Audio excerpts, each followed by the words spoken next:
Welcome to Daddyless Daughters Podcast. I go by the name Aliyah Ali, and today we are joined by a special guest, Murray Morgan. How are you today? Good, thank you. How are you feeling? Fine. Good. Well, those who have kind of been following the Daddyless Daughter journey for a while may have seen Murray before, may have not. She recently released an EP called Truth about her life story, where she spoke in depth about the sexual abuse that she endured as a young person, as a child, leading into her adolescence, how that affected her, how her disclosure happened. And I'm just really proud of you for that project. And I'm very proud to be a part of it. Thank you for including us. You're welcome. And yeah, I just wanted to bring you on so we could give our audience more context into your story, and where you're at now and how you're moving forward as well, because I feel like, you know, you're also at a very beautiful place in your life now, and you're about to step into a whole new chapter. And what life is going to require from you moving forward is a lot more intense than where we've come from. So yeah, would you like to tell us about your Daddyless Daughter journey, where it all began? So I was sexually abused as a child by my dad. So from about the age of, like, my earliest memory is probably about the age of 3. Yeah. And then my dad and my mum split up when I was 4. So the earliest memories are actually in my mum's house. And then I wanted to be abused out of the house when me and my brother used to like see my dad on whatever days a week, weekends, in my dad's house. So yeah, basically they're my earliest memories, but they wasn't always part of my memory, if you could say that. Yeah. I would say now in hindsight, now that I reflect back, I didn't disclose my abuse until I was like 12. Right. Stopped seeing my dad probably around 6. Disclosed at 12 after seeing my dad for the first time in that 6-year period. But between that time, between like the last time seeing him and then seeing him again at 12, I don't know if I was aware that this thing had happened to me. Or I was aware, but yeah, I think my brain had blocked out the trauma. So until I saw him again, things like came back that I hadn't processed as a kid, or didn't know how to process, or wasn't even aware of. I probably even at 12 wasn't aware of sexual abuse, but I was aware that this thing had happened to me. I now had a concept of sex, how sexual partners work, even though it was quite an immature concept. We'd done like the basic sex educations and things that you're exposed to, type of TV you watch, I guess kind of changes as you get older. So you're more aware, and I knew this thing wasn't right. I knew when I saw my dad, this is somebody that I'm frightened of, and this is why I'm frightened of him. Right. Some of it. Yeah. Mostly. Some oral. Right. So yeah, sexual abuse. I was sexually abused. My brother, who was 3 years older than me, was physically abused by my dad. Yeah. And then we was also subject to things like, we wasn't allowed. So we'd go and see my dad on like a Saturday, for example. Most Saturdays we saw him because my mum worked, and stay overnight. But we wasn't allowed to stay in my dad's house. Like, we had to stay. He would tell us to go to the local park, and he'd just never come and get us. So we like slept in the park. Wow. So we were subject to things like that, where we was like feral children when we was at our dad's, because there was no one really looking after us. Yeah, we were sent to the park. He wouldn't come and collect us until he was ready, which would more than likely be the next day. Like, was he all right in his head? Was he on drugs or what? No, not to my knowledge.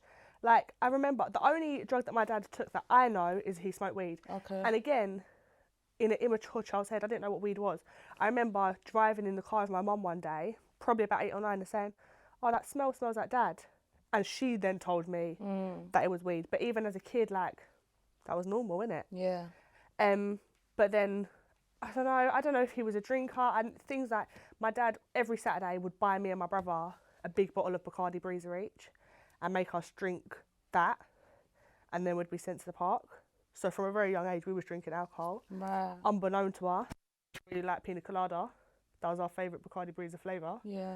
But we didn't know that that was even wrong. That was just a norm, that on a Saturday, this is this glass bottle our dad buys us and we drink the whole bottle. So I don't know if he was right in the head. Well, he clearly wasn't right in the head. But in terms of like being on drugs or under the influence of anything, not to my knowledge. Right. Yeah. In the doctors, like, have you brought up your records? So, but I remember stuff, Yeah. and my mum remember. So when I disclosed, I think it kind of made sense for my mum, because I'd come home from my dad's, and we used to call them in our house. I know everyone's got different terminology for their body parts. They used to be called our bits and pieces, so my bits and pieces. And I used to come home and I used to complain that they were sore, and I'd sit on my bed with like my legs open, like no underwear on with my legs open, because it was so sore to shut my legs, like just having some sort of bruise. And my mum continuously took me to the doctors, and the doctors kind of like brushed it off, said there was like no major concerns, they wasn't worried about anything. I don't ever remember them like really looking. I don't remember sitting on like a doctor's table and them like looking at a problem and seeing that there was clearly like damage. But my mum took me there. I remember my mum taking me. My mum's obviously reiterated to me that she took me. But yeah, nobody ever really noticed. Chaotic. My life just turned into like absolute chaos. That's the only way that I can remember that time. Everything just felt like mad chaotic. Like, no. It was like, honestly, it was like something broke. From that day, nothing was ever the same again. Wow. So it wasn't like from the first day I was abused, nothing was ever the same again. From the day that I opened my mouth and told somebody, who, if you listen to my EP, I've spoken about it before, was my cousin. She was with me at the time, and I live on like an estate, so one of the boys that I was really close with, quite older, who then went on to be my boyfriend, but groomed me eventually. Him I disclosed to, and literally from that very moment, my life has never ever been the same. It became chaotic, absolute chaos, but not as. So I just became like an really angry teen. I got involved in a lot of things that I shouldn't have done. I shouldn't have got involved in, but I know now in hindsight that a lot of it stemmed from the fact that all these professionals became a part of my life that were never a part of my life before. And I was being forced without, like, I don't ever think I gave consent. I don't ever think anyone ever asked me if I wanted to like go down the criminal justice system route. But all these professionals got involved in my life and just forced me to tell my story over and over and over again. And because of that, my world just felt so out. On my side, I don't know if from the outside it looked chaotic, but I just felt like I was in chaos because there was all of these adults, these professionals with these lanyards and name badges that were just constantly in my house, around me, putting pressure on me to do things that no one was asking me if I wanted to even do. And that felt chaotic to me. How did it affect your mum when she found out? It definitely affects mine and my mum's relationship, and probably negatively. I've done a lot of reflection on this recently, but no one, like, now that from a mature point of view, I can see that no one prepares you as a mum or a parent, either way, because abuse works either way, to ever go through that with your child. So my mum had to find her ways of coping for herself, now knowing, she knew quite early on that my brother had been abused. He'd disclosed years before me about his physical abuse, but I'd never said anything about mine. So she'd processed, maybe not processed that, but she'd found her coping mechanisms for the fact that her son had been abused. My brother coped differently, so my brother became a selective mute after his abuse, so he wouldn't talk to anybody outside the house. He did not open his mouth. The only two people he spoke to was me and my mum, and he would only do that inside the house. So my mum had spent so many years. How long was he mute for? I want to say my brother probably disclosed when he was like in year 4 of school, which I think is about 7 or 8. He didn't talk the whole way through primary school. He kind of began to talk when he got into like year 7, so at like 11. Okay. So probably like for 4 or 5 years. But he was mute. He lacked confidence. Like even through secondary school, he like kind of lacked confidence. I was like the child always that was like in your face, really confident, like danced as a kid and would put on shows in the living room, whereas my brother was really meek and mild. So I feel like my mum knew that he'd been abused, and she spent a lot of time nurturing him because he looked like the child that needed nurturing because he was so withdrawn. So she'd kind of learned how to nurture this child, and my brother now is like nothing that he was then. Like, he's just become a dad. He's an amazing dad. He's an amazing husband. He's really confident. Like, he'll talk. He's involved in things that I could never have imagined him being involved in when he was younger. So she'd like got to the point where she knew how to nurture this type of child, and then I dropped this bombshell, which again affected my brother and affected my brother's reactions, and then he became still quite meek. He was still quite meek and mild, but he was angry now, and his thing was, I'm going to kill him. So he didn't know you was being sexually abused? My brother had no idea. Yeah. So I was very aware of my brother's abuse. Me and my brother, there's 3 years between us. He's the older one. I was aware of his abuse because it was just visible to me. Like, my dad wasn't trying to hide it, and he'd do it in front of me, and my brother would have like visible bruises and stuff on him, but my dad would already make an excuse for what we was going to tell our mum when we got home. Yeah. So like, there was an incident where I remember my dad burnt my brother with boiling water from the kettle on his hand, and before we got home, we already knew that the story was telling our mum was that my brother was making a cup of tea and he'd spilt the kettle. Right. Do you know what I mean? So I knew of my brother's stuff. Still probably couldn't process it as a kid, but knew not to tell. My dad would like threaten us with that he was going to petrol my house, he was going to kill our mum, he was going to do all these things if we told. But I would do things to protect my brother. So like, on the occasions that we was allowed to stay in my dad's house, which was very rare, me and my brother had this thing where my dad would always wake him up in the night to beat him. So me and my brother had this coping mechanism where I would suck his thumb going to sleep, and if his thumb came out of my mouth, I knew my dad had woke him up, and I would wake up and my dad in them instances wouldn't beat him in front of me. So I'd kind of saved him from that happening. My brother had no idea I was being abused. My abuse was really behind closed doors. Wow. Always took place in the bathroom. Wow. I guess I was that bit younger, so my dad could kind of get away with being in the bathroom with his 4-year-old daughter. So yeah, my brother was very and I never told my brother. Never spoke to my brother about it. And I think that's because even then I could process what was happening to my brother wasn't right. Yeah. So what was happening to me wasn't okay, but I wasn't allowed to talk about it. So my brother had, no idea. And I guess that's how your dad kind of programmed both of you. Yeah. To not talk about it. And so you had to internalise it. Absolutely. Even now, there's like, you asked me about my relationship with my mum, and I don't even think I've got there, but our relationship's very fractured. She didn't know how to deal with me. The way that she did deal with me, it wasn't like, in hindsight now, she's not a bad person for it. She just wasn't prepared to deal with it.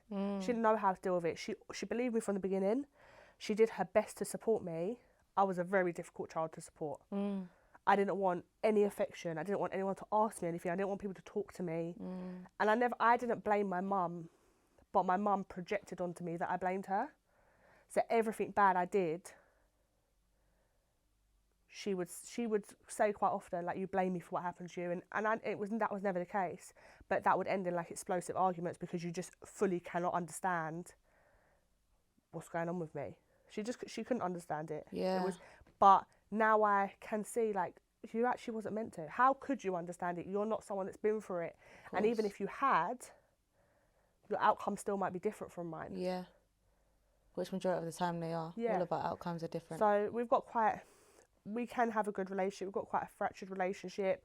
My mum's way of like dealing with it not in her best way, but my mum would talk about it to people a lot, or tell people, because my mum and dad, even when they'd split up and he wasn't a part of my life, there were still a lot of people that knew him. My mum and dad were quite sociable people. My mum's a hairdresser, and she's got like long-term clients. So they'd see my dad just in the local area or wherever, and they'd always greet him out of politeness because it was just easier.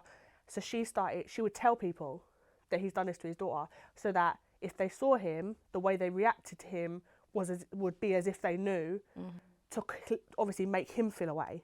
But my thing was, I don't want all these people to know, because he might get a bad reaction out of them when they see him, but these people are looking at me different. And I don't want that. I don't want to feel like I'm any different. Yeah. I don't want everyone to feel sympathy for me. Like, I'm not a person that needs sympathy in any area of my life. So yeah, that was difficult. I just felt like she again, as the professionals took my story and ran with it and dealt with it how she had to deal with it. But for me, it wasn't positive. If that makes sense. So you talk about like a lot about the exterior of acting out and what your character became like, your personality, as an adolescent when dealing with this. Like, what was you dealing with internally? What was the internal struggles that you had to deal with whilst processing all of that? I don't know, that's such a difficult question. Like, so from the age of 12, to deal with like my stress and what I was going through, I developed an eating disorder as a coping mechanism.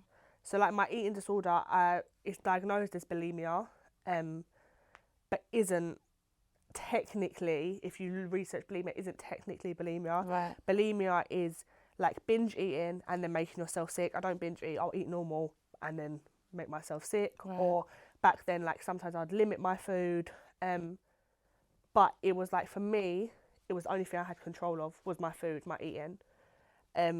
Because everything else was out of control.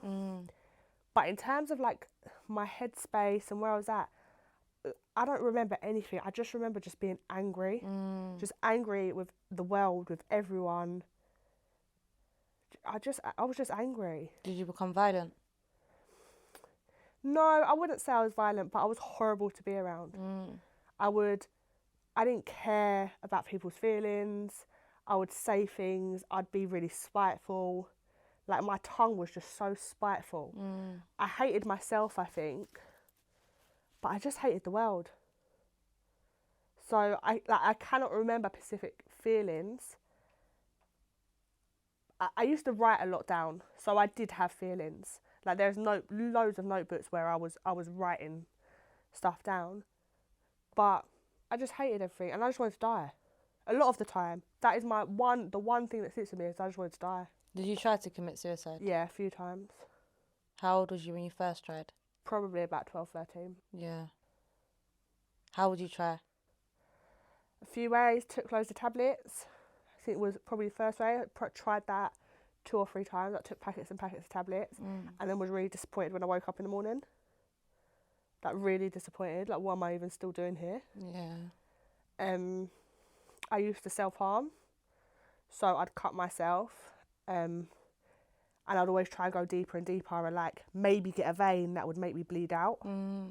That kind of never happened. I didn't really enjoy self-harming, I'm not going to lie. I don't really like pain. Yeah. And it does, okay, I don't want to glamorise this, but I know for me and I know for people that I've spoken to, it's like when you're cutting yourself, it genuinely feels like a release. Yeah.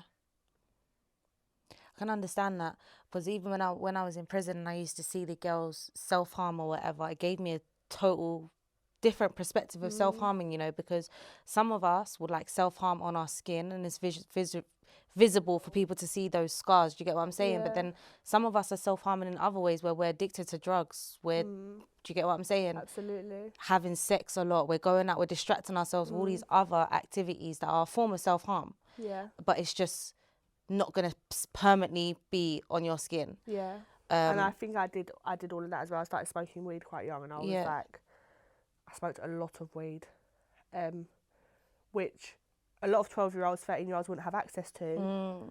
But at that point, I was hanging around on estates with older people that I shouldn't be hanging around with. I was selling drugs for them. Do you know what I mean? So I had access to weed. I was with somebody, I think I was 13, he was 17 at the time. He sold drugs, and he was giving me access to the weed, and he liked who I was when I was high. So he didn't actually like me when I wasn't high, but I was probably easily manipulated. But I didn't know, even until recently. So that particular person, who I can now see in hindsight, it's taken me so long to see that I was groomed by him. He went to prison eventually. When he was in prison, I ran his line. He actually running his line taught me about entrepreneurship. I flipped so much money for him and legalised so much money in that time that he was in jail, that he come out to a lot more money than he went in with. But it took me a long time to realise that I was groomed. And when he came out of prison, I was probably still only about 15.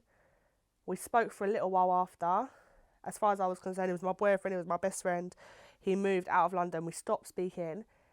And last year, he actually got back in touch with me. I saw his brother, he was back in jail, got back in touch with me. And we've had certain conversations where now that I can reflect, now that I work with young people, I said to him at the time, like, you groomed me. And he said, yeah, I wasn't aware, but now I am aware now that I did groom you. There was no reason for me to be with a 13-year-old girl. I was 17. And then 18, and then 19, you still weren't even of a legal age. Yeah. But it's interesting that we've had them conversations now. Because I generally don't think he was aware of it at the time. And our peer group, no one ever addressed it with us, that this was not normal behaviour. Yeah, I agree with you. I mean, it's not normal for you to be having sex at 14 with an 18-year-old. That's not normal. And thinking that you're in this relationship and lusting for this person and writing to this person in prison. What? You're 14 years old. But no one in our peer group or the people that were around us, his friends, obviously my friends were all a lot older. My cousin, who I disclosed to, she was part of this. She was like 3 years older than me. No one ever said anything about this. No one ever said this was not normal. But again, that was part of my coping mechanism. That happened after I disclosed that I'd fallen in love with this person. And I know that this was just for, like, I just needed someone that I felt protected by. Yeah. So he'd say things to me like, oh, I'll go and smash the windows at your dad's house. My dad lived right opposite the estate that we used to hang around on. So he'd threaten my dad. I'd see him actively threaten my dad or smash the windows or do things. So I just felt protected by this person, and that allowed me to open up this box where he was able to manipulate and groom me into doing things that there was just no reason for me to be involved in. Yeah. I had enough going on before selling drugs on top of that. So did they take your case to court? No. They didn't? So I did hours and hours of police interviews. I had medical examinations. When I had my medical examinations, they said to my mum that basically there is evidence that I had damage, so like internally to my vagina, externally as well. I've still got external damage, but they couldn't prove that was like historical because I was of an age where I could be engaged in sexual intercourse. And I know I'm not the only woman that's been said to. I know there's other girls that are at a similar age to me, some even a little bit younger, have had their like medical examinations for these type of court cases and have been told exactly the same thing. Did they interrogate you as a child about your sexual interaction? Oh yeah. Well, they wouldn't say interrogate, they said interview. Okay. So I had video interviews because I wouldn't have been of an age where I'd appear in court. So all my evidence would have been done from video. So we had hours of hours. We had to drive to like a police station far out to do these hours and hours of videos where they would interview me. But even from like the police point of view, I just felt like the whole time, you've got to remember as well, I hadn't not remembered I'd been abused, but until I disclosed, this was a box that was shut in my head. So things would come back to me at different times. So the first thing was how I disclosed. I said to my cousin, she said to me, why have you, like I ran off when I saw my dad. She said, why have you run off? I said, he raped me. That was the first thing I said. That's where it stopped. Then these professionals got involved and more of the story kept coming out. But things would come back to me at different times. Things would trigger things and I'd remember something. I'd have a conversation with my brother about a time in our childhood and it would trigger something. So they're doing these interviews with me, but maybe for them my story wasn't consistent, but that's because I'm remembering. So it felt like, even from the police point of view, they have family liaison officers and they're meant to be expert interviewers. I felt like they were already trying to paint me as a liar. Did they not introduce you to any experts in trauma in this process? You're not allowed counselling until it's gone to court. Wow. So you're not allowed any form of therapy, or because that could taint your story kind of thing. Wow. Once you start processing it in a positive way, or processing it in order to heal, that could take your story. So you're not allowed, any form of like that kind of support.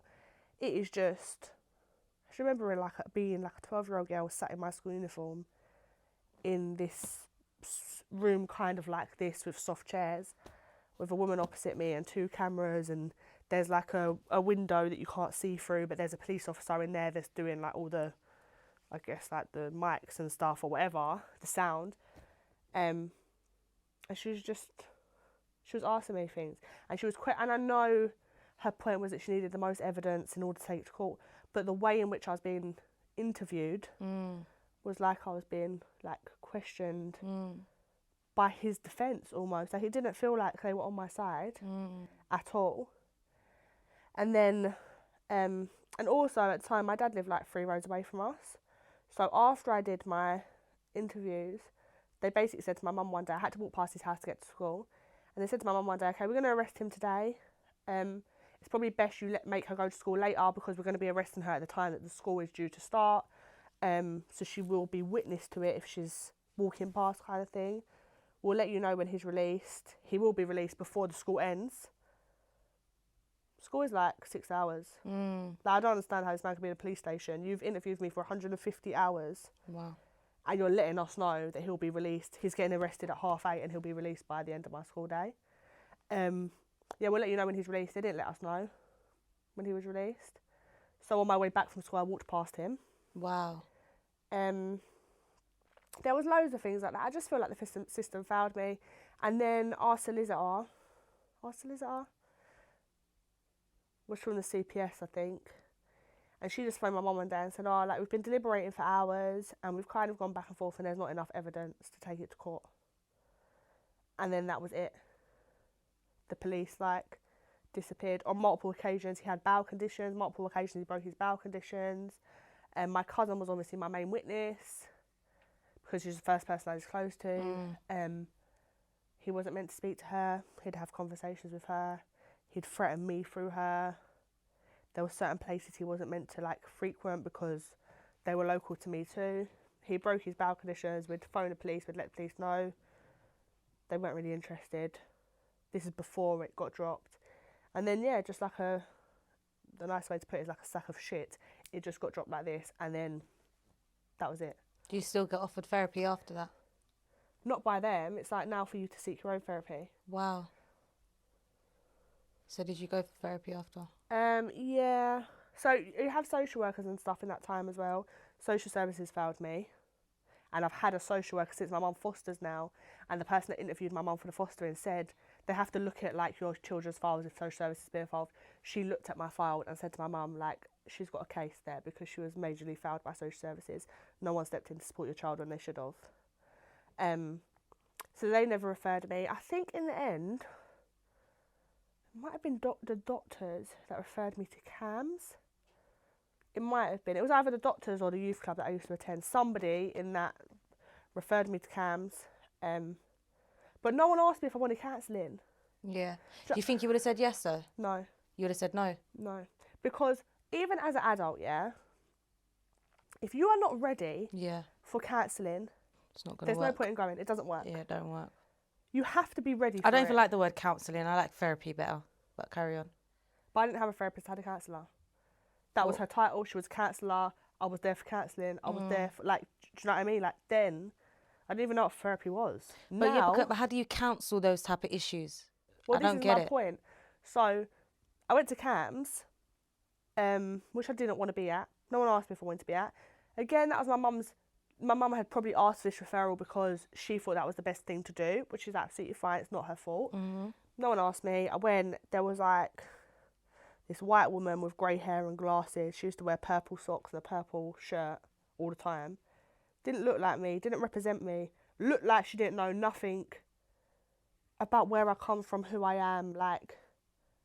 And every time I went to her session, she'd start the session by, "So why are you so angry, Murray?" And that just confused me. What do you mean, why am I so angry? Number one, I'm here. And no one has asked me why I'm here. And I'm now 14 and here. So for the last 2 years, no one's asked me anything. I've not given my permission to talk to any of you professionals. Even the word professional, that used to annoy me. Because makes you a professional? Why are you referred to as a professional? You're just doing your job. But yeah, she'd asked me why I was so angry, and it was like, yeah, I'm 2 years down the line. None of you have asked me. I don't want to be here. My appointments used to be like just before lunchtime, go into my lunchtime at school. So a note would come to my class that, oh, your mum's outside. I'd be taken out of a lesson. So then when you go back to school, everyone's asking you where you're going or where you've been. So now I've got to make up an excuse for where I've been every Wednesday at this time, which puts me in a position that I don't really want to talk to my peers about. And CAMHS is like, it's such a broad spectrum for who engages with CAMHS. Yeah, I agree. So in like the foyer, Sorry, just for anybody who don't know, it's the Child and Adolescent Mental Health Service. Yeah. That's what CAMHS stands for. But yeah, like in the foyer, you've got like severely autistic children. So you're sat there waiting for your session. You've got severely autistic children waiting for their speech therapy or whatever they're waiting for. And I'm sat there as like a 14-year-old child, or 40, like I'm confused at why I'm here. The place is like all padded everywhere, and I'm like, I don't fit here to begin with. As far as I'm concerned, this is not the setting for me. Yeah. How do I relate to that severely autistic kid that sat in the foyer with me banging his head off the wall? Yeah. Me and him are not the same. What are we doing in the same service? But no one addresses that. No one looks at that. And then I get upstairs and I've got Maggie in my face asking me why I'm so angry. Well, why do you think I'm so angry, Maggie? And then I got kicked out of CAMHS. They kicked you out? Yeah, I For got what? banned from CAMHS, got banned from the building, I got banned from CAMHS, got banned from... You did something violent? Around, yeah. What did you do? Well, she told me to express my anger and I threw a chair at her. Chair like this, to be honest. Yeah. Well, she asked me to express my anger. She said, find a means to express your anger in the room. You are why I'm angry at right now, and I threw a chair at her. It's not acceptable. It's not acceptable. But at the time, I was angry. Yeah. And there was no like back and forth.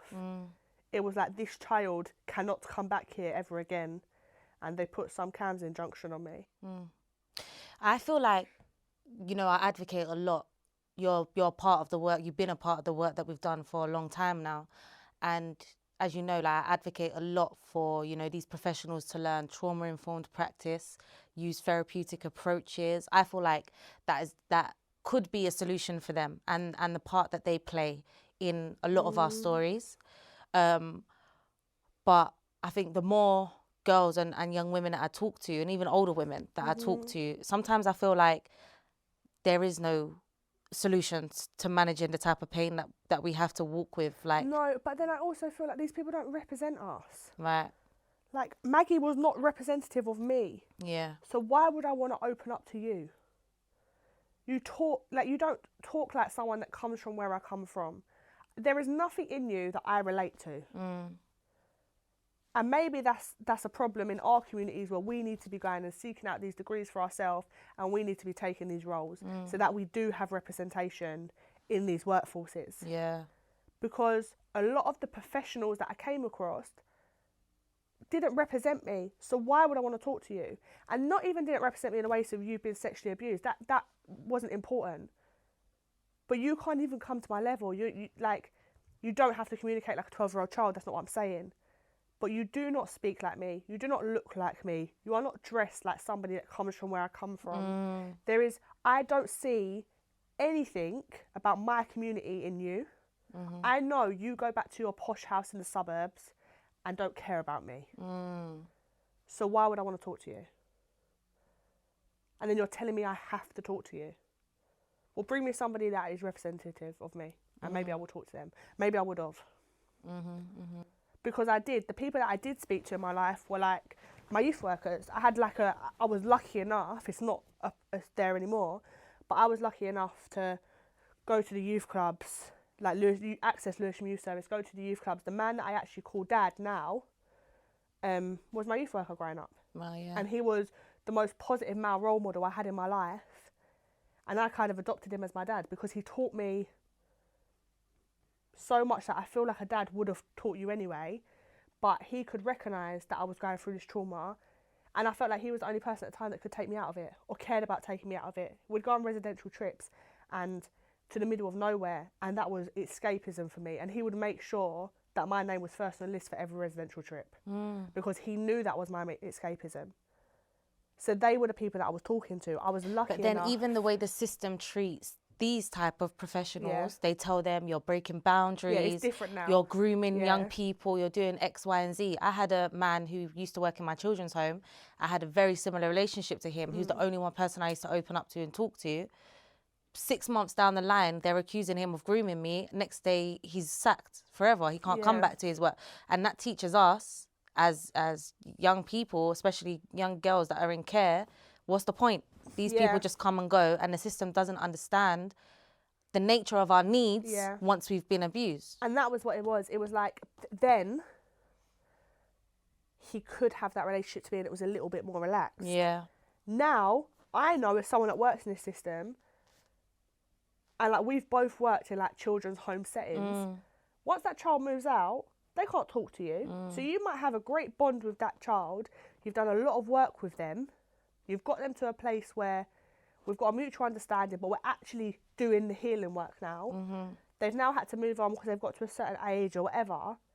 And now you've completely obliterated that relationship from their life. Yeah. And that is negative. That's traumatic. Yeah, it is. You're taking, and they do that. The system takes away positive role models.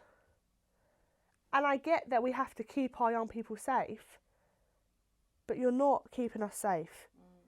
Like, I feel like there's ways, I feel there's just ways that it could be better. Yeah. Because they literally rip the positive people from your life. But the whole job is to create positive relationships. And once you've got them, they take them people away. So I was very lucky with him, and he's still a part of my life as an adult. I still call him dad now. Even like people in my life get confused because I'll speak about my dad and they're like, but your dad's dead. So my biological dad that abused me, that's part of the story we haven't discussed, passed away when I was 15. And actually at that point I was accessing a service it wasn't good for me, but I went to another service after CAMS called RASAC, which is like the Rape Action Crisis people, which is a really, really good service. And they had like a partnership with another organisation called MOSAC and the Deborah Ewby Foundation, which counselled my mum and my brother. So they've got a service that actually counsels the parent that wasn't the abuser, which is really, really good because I don't think there's many people that do that. And that was really positive for my mum and my brother. But I went to MOSAC actually. I went to MOSAC, they went to RASAC. I went to MOSAC and again, I wasn't ready for counselling. It was meant to be play therapy. I don't need play therapy at 14. There's sand and toys and stuff in front of me. Like, it made no sense to me. And I actually, at that point, I just manipulated my counsellor for about a year. And I just told her episodes of EastEnders. I made myself a character. So many of us did that, you know, started reenacting Hollyoaks from the night before or something, just to tell them what they want to hear. Every single time. Yeah. Because... And I knew what storyline I was going in there with. Yeah. And it took her a long time. She said to me one day, late on in our counselling session, she said, I've been reading back through our notes and I've realised the trend. And you've been telling me about EastEnders. And I was like, right, you hit the bag. Oh, you got it. Bless you, Kim. That's cute. Did you start telling her the truth after that? No. No, I just changed my episodes. It was something else now. Because already we're a year into this. And you actually don't know nothing about me. So I can start telling you the truth at this point. But my counselling's 18 months. We've got another 6 months. You're not going to learn that much, are you? It took you a long time, Kim. So, where did you trauma bond? Where did you tell people about your trauma? And how did that affect your relationships? I feel like I spoke about it a lot, though. I feel like I was quite open with it, but I think I wasn't open. I was open with it because if I tell you, you can't use it against me if you find out. But people tell, like, I've had experiences of telling people my trauma, they throw it back in your face. They use it against you the same way. But for me, it was a coping mechanism. For me, it worked, didn't it? What can you tell me about my trauma that you ain't lived? Yeah. So you know a part of my story. You know as much as I've allowed you to know. Yeah. You can throw it back in my face, babe. There's a lot you don't know.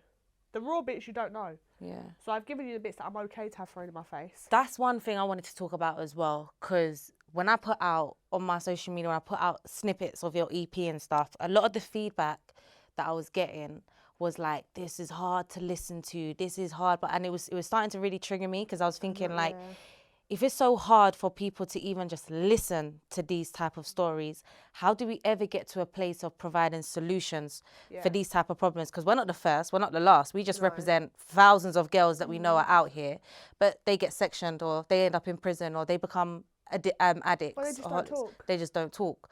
So for me, it was really important for you to come here, because I feel like this needs to be normalized. We need to start talking about these type of things in a healthy way. The conversation needs to be normalised, but I got the same kind of feedback that this was raw and it's hard and how do you speak about that. But people, and it was still from people that knew my story. Like, but because I've just said I was sexually abused, that doesn't resonate with you. That's not a shock to you. So many women, and we've discussed it before, so many women have been sexually abused, maybe not as a child, but in some way in their life, that it's kind of normal. And it shouldn't be. When you start talking about the details now, this is what makes people uncomfortable. And now all of a sudden you've got a reaction and it's hit a nerve. But when I looked you in the eye and told you that I've been sexually abused as a child, what did you think? Yeah. Do you know what I mean? Like, okay. I've had like ex-boyfriends that I've told them I've been sexually abused and they said, yeah, I don't want to talk about that. So you don't want to talk about my stuff because it makes you as a man feel uncomfortable. Then that made no sense to me. So there's a part of me I have to completely close, but this part affects me in my day-to-day life. And I think when we do disclose these type of things to our boyfriends or whatever, their behaviour changes. How they start treating us. Absolutely. I think I've learned that getting into like new relationships, it's probably not something I'm going to tell someone. If they find it out, if they see it, but I used to have the conversation quite early on. But for me, it's still a weird one, because then there's guys that I have not told my story to, but obviously because of the work that I do, I openly talk about my story, and I know you can see it. Yeah. And then you're trying to say you want to get to know me or pursue me, but you're not actually asking about the parts of me that I've actually put out there. And to me, that's just as weird as the person who knows my story, but you get what I'm saying, starts treating me differently based on that. I feel like I opened myself up to, like, I feel like I exposed my vulnerability to men. So because of that, I suffered abuse at the hands of men, because men just saw me as weak. They saw me as vulnerable. Talk more about that. They felt like they could take advantage, even if previously they hadn't. So like, I've been in relationships, I've been through domestic abuse, I've been through emotional abuse, but I'm not to blame for it. But I do think when I opened up and I told people what was going on or what I'd been through, then men saw a weakness in me. And they picked at that vulnerability and, yeah. Exploited it, yeah. And I think a lot of women do. But I then also think that I was looking for love in the wrong places. So I was meeting a man. I was going out into the world of my jug of dad empty. And I think that is a problem with a lot of women that don't have a dad. But in my head, because I've got this man that I call dad, and my jug of dad was full, I didn't need the biological dad. It didn't matter what happened to me, because I've got him now. And he's positive. He's never going to be my dad. Do you know what I mean? I love him beyond words. He's been amazing to me. But yeah, he's never going to be my dad. So I would get with men that looked like protectors, looked like providers, but really, and I was just turning red flags green all the time. They would do things in the early stages that I knew this is probably what you're going to turn into. Even like not silly things, but the way that he'd talk to the waitress and be rude and abrupt. And secretly, that's a red flag. Because there was no reason for you to talk to that woman like that. But soon that's going to be me that you talk to like that. What type of stuff did you experience in these abusive relationships? Lots of stuff. It's like, I feel like that's a story in itself. But one of my last abusive relationships, he locked me in the house for 2 months and I grew weed in our living room. And he was just like, to begin with, he wasn't abusive. He looked like, from the outside, like the dream man. But he didn't, because he was a lot older than me. And again, no one really raised these flags. that, like, you're with this man that's significantly older than me. But he was like a businessman. He was doing his thing. I moved in with him really quickly. It wasn't even a conversation of moving. It was just like I just stayed there. Then all of a sudden my stuff was there. Looked like he was going to protect me and provide and whatever, and liked my business mind, and we would have these great conversations about the universe that were really attractive. And then all of a sudden, you're taking my phone when you're leaving the house. I can't communicate with my friends, can't communicate with my family. You're regulating. What is that switch like though? Like when I've always wondered this, like when they turn abusive, So does it I happen remember when overnight happened. or is it a I remember process? when it happened. This is how it happened. My mum is a hairdresser and she always plans like a Christmas night out with all her clients, yeah? So I'd gone out with them and we'd been in like a bar, and one of my mum's friends, I was looking to sell my car. One of my mum's friends was there with his wife, and he sells cars. So he'd taken my number and he said, "Oh, I'll phone you, like we'll discuss it." And then one night, about 10 o'clock, my phone rang and I answered it. And he was like, "Oh, hi, it's so-and-so." And I was like, "Oh, you're right." And he was like, "Yeah, I'm phoning you about the car." And then we had this conversation, this really brief conversation about the car. And then the guy I was with was on the bed and he like jumped over and grabbed my phone and ended the call. And then started questioning me about who this guy was. And I was telling him who it was. He just didn't believe me. Or do you know what? It wasn't difficult to believe. He didn't want to believe me. So that was at 10 o'clock at night, and he literally had me up all night questioning me back and forth, made me phone the guy, then didn't believe the guy's story. He's a big man, you know. My mum's 58, he's a 58-year-old man. Definitely ain't interested in me, but made me phone the guy. Then eventually I said, "Let me phone my mum out, my mum will tell you." Phone my mum, wasn't interested in what my mum had to say, and just like questioned me all night. And then from that minute, every single night he'd question me.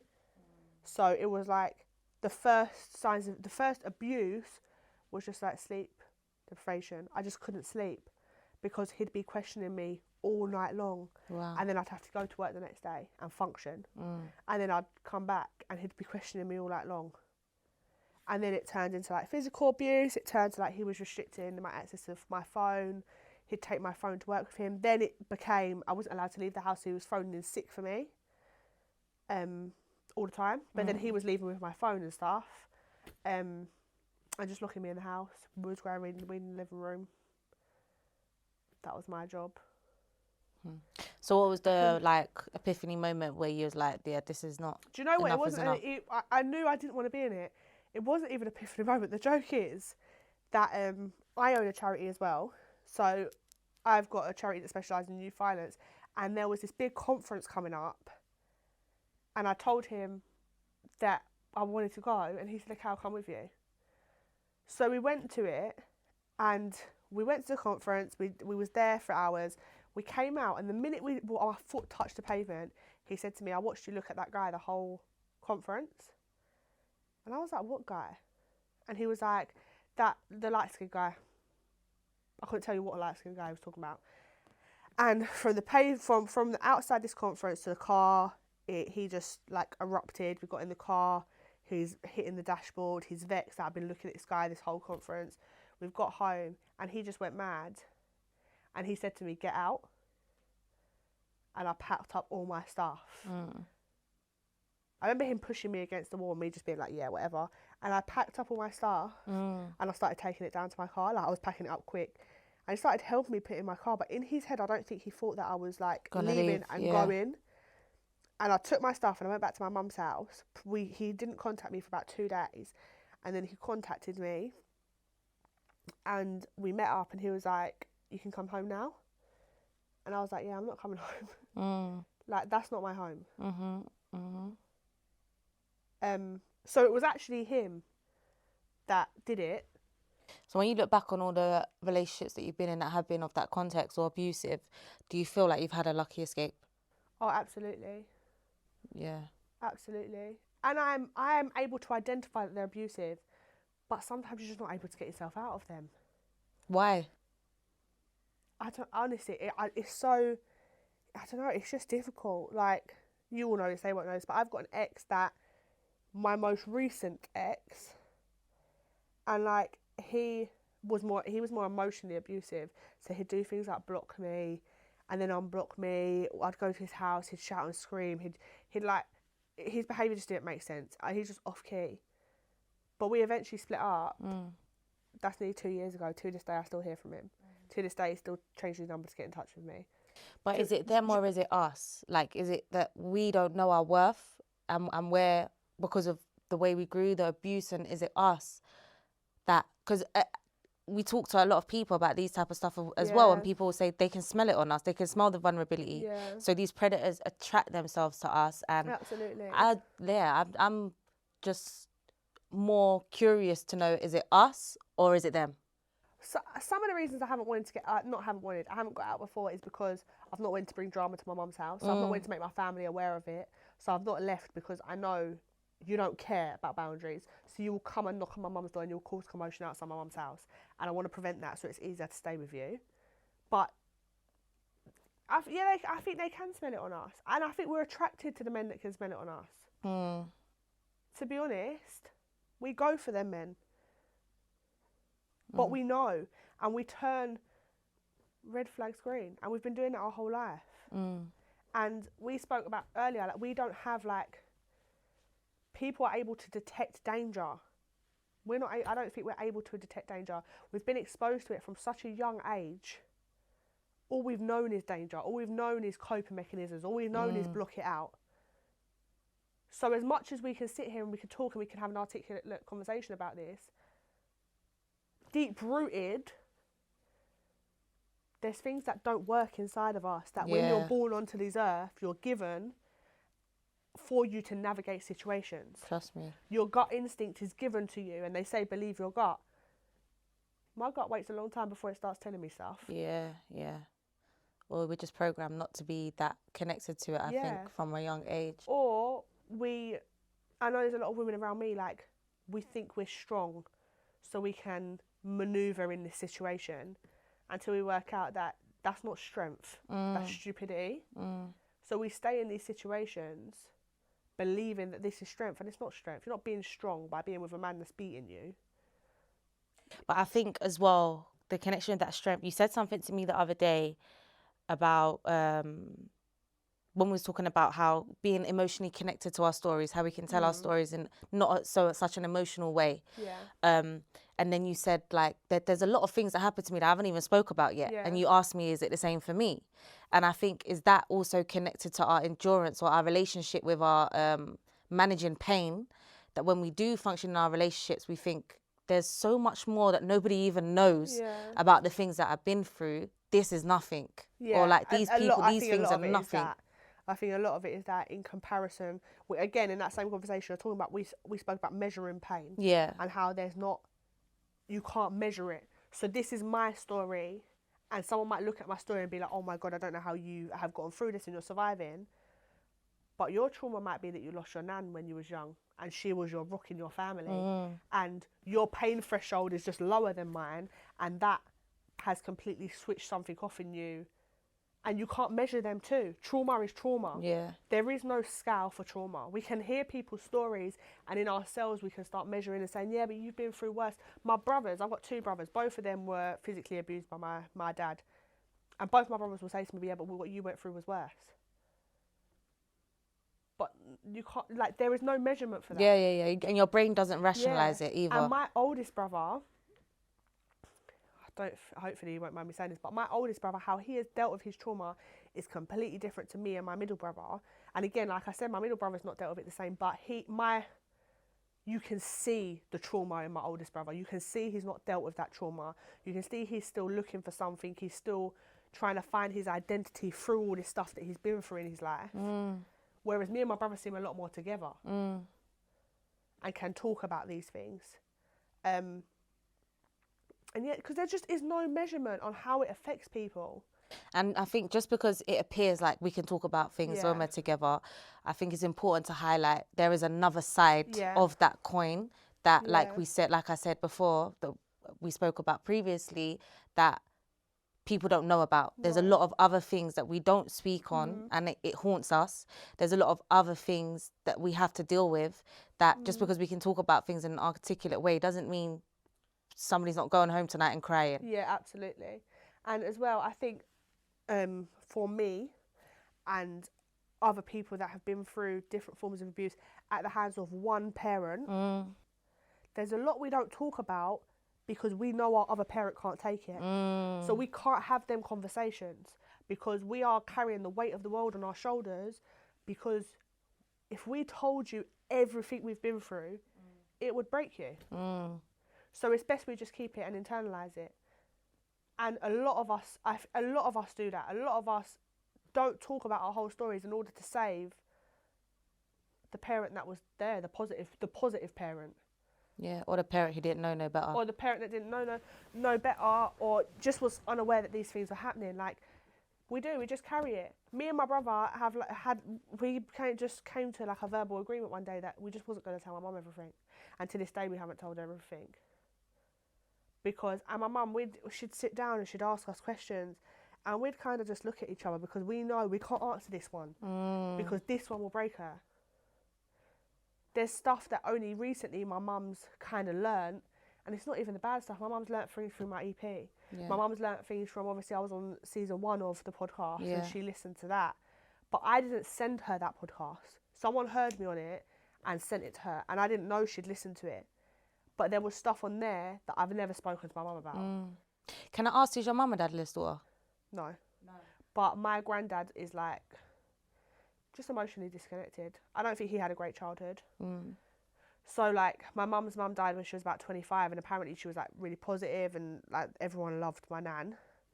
But my granddad just hasn't ever been emotionally involved with his children. So he was in the house. So technically maybe. She could be. It depends how she identifies it, I guess. Yeah, but my granddad's never been emotionally involved in us either. Do you know what I mean? So I can see like he's just so emotionally disconnected. But then even for my dad,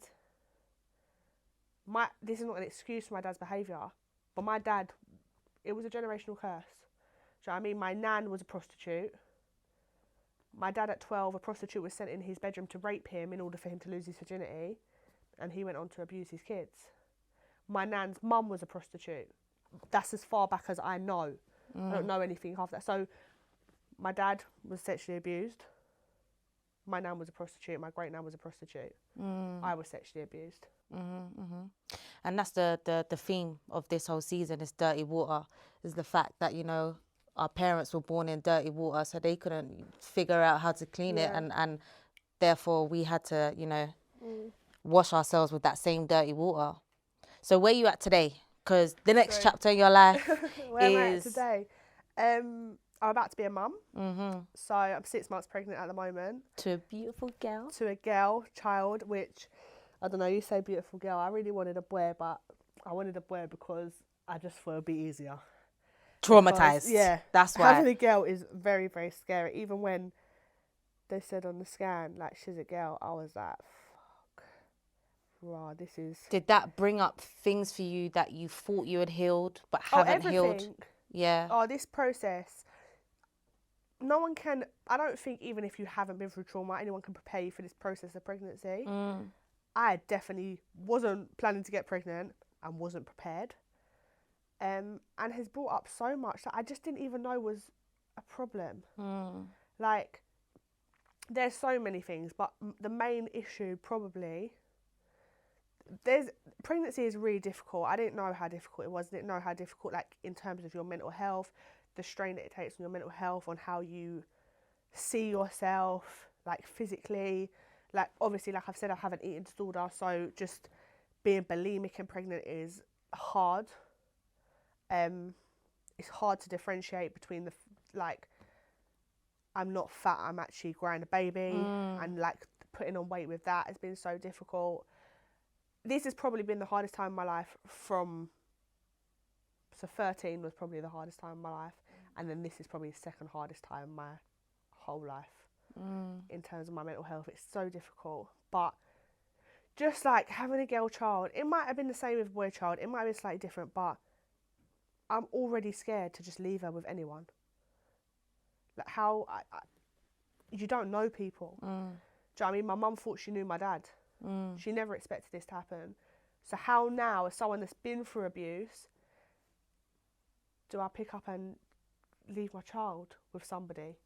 And it's not about men, it's not about women. It's like the baby's dad, I could leave her with his mum, but I don't know who his mum's got in the house. She might take her to a family barbecue, and then what? Like, it's so scary that so much might not be in my control, and that frightens me. Like, it's hard. It's something I'm going to have to navigate, and I've realised that I need therapy, and I've started therapy for it, because I don't want it to be detrimental to my daughter. I don't want my daughter to have to, I don't know, spend her life sat beside me because I'm too scared to let her be anywhere, go with anyone. So I don't want her to have childhood trauma just through me as a mum, because I'm frightened of the world. But I didn't even know I was frightened of the world till I knew I was growing a girl child. You see that? I didn't know. Even I was outside a shop the other day, and this mum was telling her child, "No, you're 7, you're not getting a crop top." And I thought, oh my God, God forbid, my 7-year-old. Because even the clothes they wear is sexualised. It is frightening having a girl child. I might have had completely different feelings with a boy child. I don't know if they would have been positive, because these things can still happen to boy children. Yeah, of course. But knowing all the bad things in the world that can happen to a woman, and then bringing a woman into this world, is the most petrifying experience I've ever had. And she's not here yet. Well, I'm very proud of you for taking that step for therapy. You know, I was the #1 advocate for that. I needed it, you know. And this is the thing, like, this is the message with therapy. I think we have to stay in therapy our whole lives. The quicker we accept that, the better. Like, it's a lifestyle. Do you understand? There's no destination with But I haven't our been process. in therapy for a long time. I know, because you thought it was finished. Yeah, I thought I was cool. I am cool. But this has brought up so much stuff for me. To be fair, I didn't go and start therapy because of these thoughts about protecting my child. It's because I've got an eating disorder. And I've asked the midwife to help me, I've asked the GP to help me. From the minute I found out I was pregnant, I had my first midwife appointment at about 6 weeks. I disclosed to them I had an eating disorder and I need help. Because my eating disorder, like, rears its head, and it come up before I found out I was pregnant. An incident happened at work that was out of my control. I was stressed, and then all of a sudden I've turned back to my eating disorder that I haven't turned to in ages. And then I've got pregnant, and I don't have control of this eating disorder. And this might come with judgment, I know, because a lot of people have said to me, like, how can you be making yourself sick and you're pregnant? It's really out of my control. Like, I don't want to be. Thankfully, I've had all my scans, and she's got 2 legs and 2 arms and 5 fingers and 5 toes, and she looks well. But I could have caused damage to her, and I didn't want to do that, and it's scary. But I have tried to seek help, and every door has been closed in my face. So I think it's important not to believe everything your mind tells you. Because I think you're believing the fact that it's the eating disorder, but the root cause of the eating disorder is the trauma. So the root cause of it is. It's still a cycle. But that's why I went to therapy. I didn't go to therapy thinking I need help for this. Yeah. Because that's going on. My eating disorder's going on. The way that I'm looking at myself in the mirror, like, the first probably 8 weeks of me being pregnant, I was the most suicidal I've been in my life. Wow. But I've spoke to other women now, and I realise that a lot of women felt like that. But people don't talk about pregnancy. People talk like this is flowers and roses. It's not. You've got hormones, and then you're grieving the life that you're never going to have again. Yeah. And you've got traumatic things coming up, and how you're going to parent, and it changes your relationship with your partner.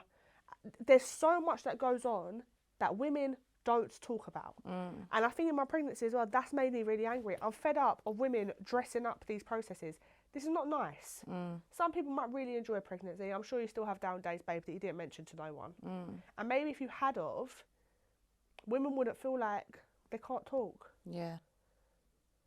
Well, my biggest question for you at this point is, how will you ensure that your daughter doesn't become a daddyless daughter? Because even my relationship with my baby's dad at the moment is not the greatest. I really want her dad to be involved in her life. And I hope I've picked well enough that he will be. And I feel like I would do everything to make sure that they have a bond. Whether me and him are together, whether we're not together, I want them to have that relationship because it's so important for her to have that relationship with her dad. I can only try my best, and that's all I can say. I don't know what it's going to look like in a year, 2 years, 5 years, but I can only try my best to make sure that I do everything within my power to ensure that she's got a positive relationship with her dad. Yeah. I can't control him. He's a good man, innit? And he wants to be involved in his daughter's life. So. Good. And then I just hope that you obviously stay committed to your healing journey. Yeah, to make sure that that's none of that because interferes. I don't want that to affect her. But as well, I've seen, like, I try not to judge people, but I've seen a lot of women that they're not on a healing journey. Do you know what I mean? They're happy to sit in their trauma and sit. And I haven't been anyone in my life. I'm not someone that can sit. Like, I like to move. And I've seen the way that they parent their children, especially their girl children, and it's not positive. And I see the relationships they have with the father of their child. Like, even terminology, like, I don't ever want to call my baby's dad, even if we're together or not, my baby father. You're not my baby father. You're my child's dad. You're my child's father. Because I don't like that terminology. Yeah. I feel like that's degrading. When we start talking about baby fathers and baby mothers, that's degrading. I'm not your baby mother. I'm the mother of your child. Yeah? You better put some respect on my name. I'm about to push out this whole child.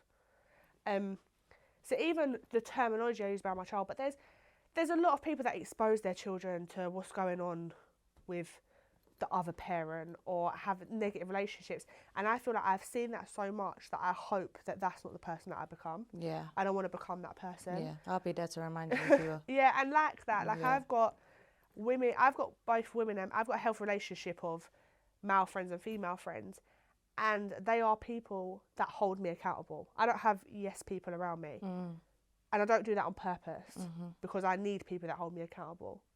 And I'm someone that holds people accountable. And I don't always like it. It makes me lose friends. But I would rather have friends that when I come to them and say, right, he's done this, he's done that, they turn around and remind me that my child's the most important person in this and my feelings are not. Because I feel that that's where relationships can get rocky.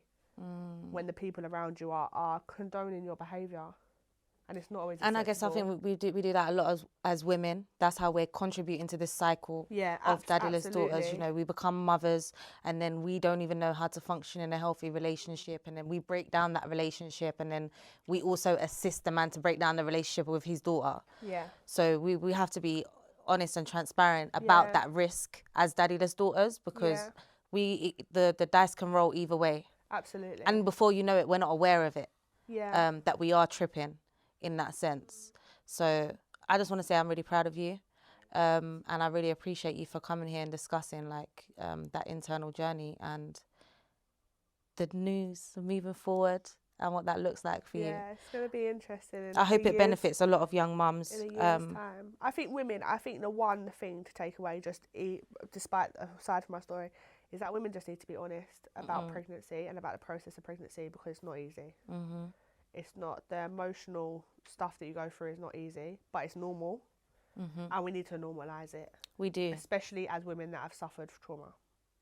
And for those who haven't already checked out her EP, please go and check it out. It's Murray Morgan Truth EP, spoken word, very beautiful piece of art.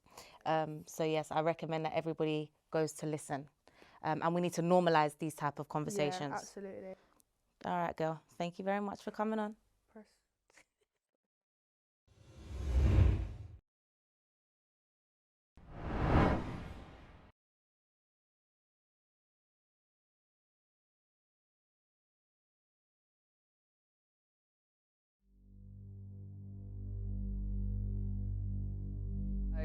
Often a lot of the women or survivors that we work with say that the emotional abuse or the psychological abuse is far worse than the physical violence that they experience. You know, bruises heal, cuts heal, broken bones heal, but the impacts of that emotional abuse stays with them a lot longer. And this can be anything. So it can be name calling, making someone feel bad about themselves, undermining someone's kind of parenting authority maybe, making them feel guilty, making them feel shame or blame or guilt, or gaslighting as well, which, you know, is such a powerful tactic of abuse because it's so like insidious and manipulative and can go really unnoticed until, you know, it's too late. And I guess what gaslighting does is it makes someone, you know, really question their own reality and then be really dependent on the reality of the perpetrator. So it can be a really powerful tactic of abuse.